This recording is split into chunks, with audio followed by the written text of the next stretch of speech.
Moses went and spoke these things to all Israel. He said to them, I am now 120 years old. I can no longer be active. Moreover, Adonai has said to me, You shall not go across yonder Jordan.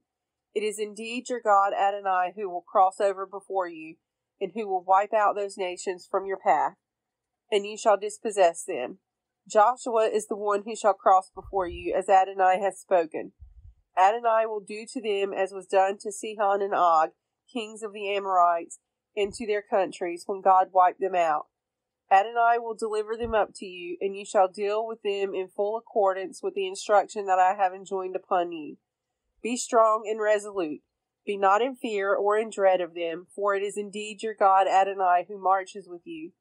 God will not fail you or forsake you. Then Moses called Joshua and said to him in the sight of all Israel, Be strong and resolute, for it is you who shall go with this people into the land that Adonai swore to their fathers to give them, and it is you who shall apportion it to them. And it is indeed Adonai who will go before you. God will be with you, and will not fail you or forsake you. Fear not, and be not dismayed. Moses wrote down this teaching and gave it to the priests, sons of Levi, who carried the ark of Adonai's covenant, and to all the elders of Israel. And Moses instructed them as follows. Every 7th year, the year set for remission, at the Feast of Booths, when all Israel comes to appear before your God Adonai in the place that God will choose, you shall read this teaching aloud in the presence of all Israel. Gather the people, men, women, children, and the strangers in your communities, that they may hear and so learn to revere your God Adonai, and to observe faithfully every word of this teaching. Their children too, who have not had the experience, shall hear and learn to revere your God Adonai, as long as they live in the land that you are about to cross the Jordan to possess. Adonai said to Moses, The time is drawing near for you to die. Call Joshua and present yourselves in the tent of meeting, that I may instruct him. Moses and Joshua went and presented themselves in the tent of meeting. Adonai appeared in the tent in a pillar of cloud, the pillar of cloud having come to rest at the entrance of the tent. Adonai said to Moses, You are soon to lie with your ancestors. This people will thereupon go astray after the alien gods in their midst, in the land that they are about to enter. They will forsake me and break my covenant that I made with them. Then my anger will flare up against them, and I will abandon them and hide my countenance from them. They shall be ready prey, and many evils and troubles shall befall them. And they shall say on that day, Surely it is because our God is not in our midst that these evils have befallen us.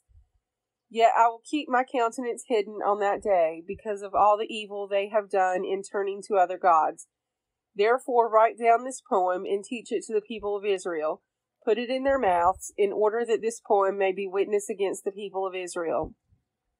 When I bring them into the land flowing with milk and honey that I promised on oath to their fathers, and they eat their fill and grow fat, and turn to other gods and serve them, spurning me and breaking my covenant, and the many evils and troubles befall them, then this poem shall confront them as a witness, since it will never be lost from the mouth of their offspring.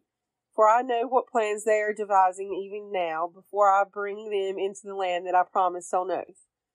That day Moses wrote down this poem and taught it to the Israelites. And God charged Joshua, son of Nun, Be strong and resolute, for you shall bring the Israelites into the land that I promised them on oath, and I will be with you. When Moses had put down in writing the words of this teaching to the very end, Moses charged the Levites who carried the ark of the covenant of Adonai, saying, Take this book of teaching and place it beside the ark of the covenant of your God Adonai, and let it remain there as a witness against you. Well, I know how defiant and stiff-necked you are, even now, while I am still alive in your midst. You have been defiant toward Adonai. How much more then when I am dead?